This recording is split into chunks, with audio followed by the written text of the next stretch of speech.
yan, good morning po sa ating lahat mga madam, mga sir. So andito po ngayon sa properties dito po sa bahay ng Victoria, along highway po na properties. Ito po frontage po siya sa highway.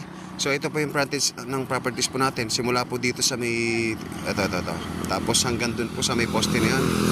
Ayan. So bali ang frontage po niya mga madam, mga sir ay nasa 26 meters po ang frontage po niya dito po sa highway po. So ayan, makikita nyo po along BC Road po ito, along 4 lane po na kalsada. So ito po, malapit lang po ito sa proper town, mga nasa 3 minutes lang po nasa proper town na po kayo ng Victoria. Tapos ito po yung Pura Victoria Road, ito po papunta po ng Pura. Tapos ito po yung properties po natin. Simula po dito mga madam, mga sir, dito po sa semento na ito hanggang dun po sa may puno dun. So ayan, bali ang area po nito 8,900 square meter. Title po siya. Magkatabi po siya, 8,900 square meter din po yung katabi niya. So bali dalawa pong binibenta po ito, dalawang title po. So clean title po ito at wala po problema sa titulo. So ayan, malapit po sa proper town ng Victoria. Tapos ito po, papunta pong Pura. So ito po yung properties po natin, flat po.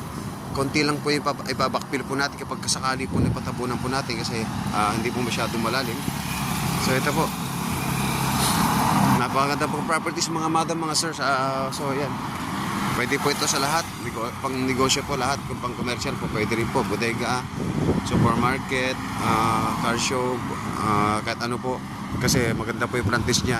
Kung dalawang properties po bibili nyo, ayan po, mga nasa